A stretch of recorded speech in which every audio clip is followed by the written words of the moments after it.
ഞങ്ങൾ വാഴുമ്പോ വാഴുന്നവരാരോ വീഴുന്നവരാ.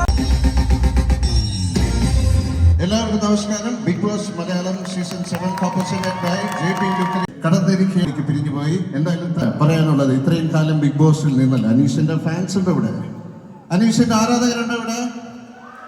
ഓക്കെ, അനീഷ് എന്താണ് ഇത്രയും അബുദാബിയിൽ പോലും ഇത്രയും ആരാധകരുണ്ടല്ലോ. അനീഷ് എന്താണ് നല്ലൊരു മാറ്റം ബിഗ് ബോസിലൂടെ വന്നിരിക്കുന്ന ഒരു ആളാണ്. അനീഷ് എന്താണ് പറയാനുള്ളത്? എനിക്ക് ഒന്നും പറയാനില്ല ലാലേട്ടാ. ഇതിന്റെ കൂടെ നമ്മുടെ ബിഗ് ബോസില് പല പല പ്രശ്നങ്ങൾ ഉണ്ടായപ്പോഴും എന്റെ കൂടെ നിന്നത് ബിഗ് ബോസില് മാത്രം പറഞ്ഞുകൊണ്ടിരിക്കുകയാണ് അനീഷ്. ഞാൻ അനീഷ് എന്ന് പറയുന്ന വളരെ നല്ല ഒരാളാണ്. അപ്പൊ എല്ലാവരും എനിക്ക് ബിഗ് ബോസിൽ നിന്ന് പോകണമെന്ന് തന്നെ ഒരു ഇതില്ല. അനുമോള് ഞാൻ പലതവണ അവളുടെ പുറകെ നടന്നു, പ്രപ്പോസ് ചെയ്തു. പക്ഷെ അവൾ അത് റിഗ്രറ്റ് ചെയ്യാണ് ഉണ്ട്. ഓക്കെ മോനെ, എന്തായാലും റിഗ്രറ്റ് ചെയ്യുന്ന വലിയൊരു കാര്യമാണ്. എന്താണ് സാബുമോൻ? ലാലേട്ടാ, എനിക്കൊന്നും പറയാനില്ല. എല്ലാവരും നന്നായിട്ട് കളിക്കുന്നുണ്ട്.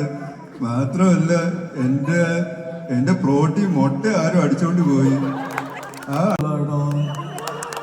എനിക്ക് ഞാൻ 5 ദിവസം പോയ ശേഷം ഞാൻ ഭയങ്കര ആക്റ്റീവായിട്ട് കളിക്കാൻ ശ്രമിച്ചു. പക്ഷേ എല്ലാവരും കാണാൻ കഴിഞ്ഞാല് ഒരുപാട് സന്തോഷമുണ്ട്. നന്ദി, നമസ്കാരം. ബിഗ് ബോസ് എന്തായാലും ഒരുപാട് സന്തോഷം. ബിഗ് ബോസ് ഫൈനൽ ഈ സീസന്റെ ഒരു ടാഗ് ലൈൻ എന്ന് പറയുന്നത് 7ന്റെ പണിയായിരുന്നു. 7ന്റെ പണി കിട്ടിയത് വേറെ ആർക്കല്ല, എനിക്കായിരുന്നു. അത് സത്യം പറഞ്ഞാൽ ഈ സമയത്ത് മാത്രം അനുകരിക്കാൻ പറ്റുന്ന ആളുകൾ വിജയിയാലും എല്ലാവിധ ആശംസകളും അറിയിക്കുന്നു. നിങ്ങളെല്ലാം ഞാൻ ഇപ്പൊ സോഷ്യൽ മീഡിയ എന്ന് പറഞ്ഞ പോലെ ഇപ്പോ മോട്ടിവേഷൻ അബിയിലാണ് സുഹൃത്തുക്കളെ. ഇഷൽബാന്റെ അബുദാബിയുടെ 10ാം വാർഷികത്തിനോടനുബന്ധിച്ച് ഇവിടെ വന്നിരിക്കുകയാണ് സുഹൃത്തുക്കളെ. എല്ലാവരും നന്നായിട്ട് യാത്രകൾ ചെയ്യണം സുഹൃത്തുക്കളെ. യാത്രകൾക്കും എന്തൊരു മനോഹരമായ കാഴ്ചയാണിത്. എല്ലാവരും എത്ര സത്യസന്ധമാണെങ്കിലും പലപ്പോഴും അതിനൊന്നും വലിയ പ്രസക്തിയില്ല. നിൽക്കാനാണ് ആഗ്രഹമെങ്കിൽ അവർക്ക് 100 കാരണങ്ങളുണ്ട്. പോകാനാണ് ഉദ്ദേശമെങ്കിൽ അവർക്ക് 1000 കാരണങ്ങൾ കണ്ടെത്താൻ. ഇഷൽബാന്റെ ഓരോ പാട്ടുകൾ കേൾക്കുമ്പോൾ മനസ്സിൽ കിട്ടുന്ന ഒരു സന്തോഷം എന്ന് പറയുന്നത് വളരെ വലുതാണ്. അദ്ദേഹം ഫൈറ്റ് ചെയ്യുമ്പോൾ ശബ്ദങ്ങൾ വരുന്നത് മാത്രമല്ല, ഇദ്ദേഹം ഒരു വേദിയിൽ വന്നാൽ ഇങ്ങനെ നമ്മുടെ ഈ പ്രോഗ്രാമിന്റെ ഭാഗമായി നമ്മുടെ സ്വന്തം വിജയ് സേതുവിനെ വന്നാൽ എങ്ങനെയൊക്കെ സംസാരിക്കാൻ ഒന്ന് കണ്ടു നോക്കാം. எல்லாருக்கும் வணக்கம். நான் விஜய் சேது பேசுகிறேன். ரொம்ப சந்தோஷமா இருக்கேன். ரொம்ப ஹலோ எல்லாரும். யாரு இங்க யாருமே இல்லையா? இதுக்கு முன்னாடி செய்ய முடியாதா? இப்பதான் நேரமா? அப்ப நான் ஒரு காசு எடுக்கலாம் சார். ஒரு காசு எடுமா சார்? ஒரு நாள் ஒரு ஆள் புளி தோர்த்தா ஓட வர இடம் எல்லாம் மேடை தாண்டி செருவில் பாய்ச்சி ஒரு மரம் இருந்து இலை விட்டு கடைசி சீக்கிரம் கொடையை பிடிச்சி தொக்கா கூட பாப்பட தெரியும். என்னடா எல்லாம் மக்கள் மேல போது தே கொடுங்க. அந்த தே கொண்டு தூரம் ஒரு துளி தேன் நோயோட பாக்பத்தில் வந்து விழுந்தா.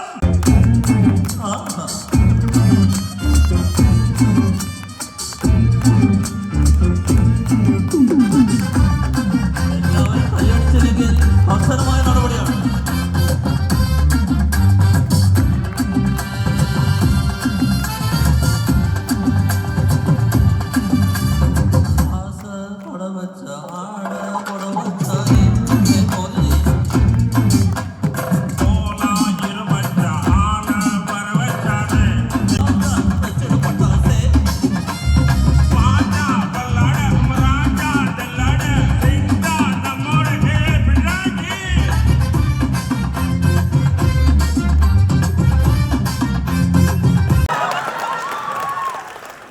ഇത്രയും ശ്രദ്ധിച്ച് പറയാൻ നേരത്ത് ചിരിപ്പിച്ച് നമ്മളെ തെറ്റിപ്പോക്കുകയാണ് ഈ ശരി ബാൻഡിന്. നിങ്ങൾക്ക് എല്ലാവർക്കും അറിയാമല്ലോ. കഴിഞ്ഞ ദിവസം ഞാൻ അബുദാബിയിൽ വന്നിരുന്നു. നിങ്ങൾക്കറിയോ അത്? അറിയോ അത്? അതെങ്കിലും അറിയാമല്ലോ. അപ്പോ എനിക്ക് നിങ്ങളോട് പറയാനുള്ളത് എന്തെന്ന് വെച്ചാൽ അത് നിങ്ങൾക്കറിയാമോ?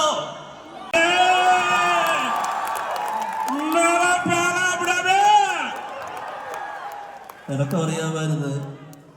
എനിക്കിപ്പോൾ ഒരു കാര്യം മനസ്സിലായി. നമ്മുടെ ഈ കഴിഞ്ഞ ദിവസം അബുദാബിയിൽ വന്നിട്ട് ഒരു കാര്യമില്ല. മോദിജിക്കാണ് ഇവിടെ ഫാൻസ് കൂടുതൽ.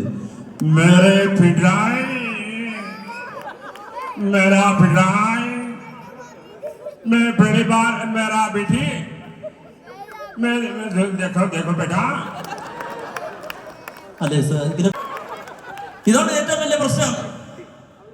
മനുഷ്യന് മാന്യമായിട്ട് ഒരു വാക്ക് പോലും പറയാൻ കഴിയാത്തൊരവസ്ഥയാണ്. എവിടെയും മൊബൈല്.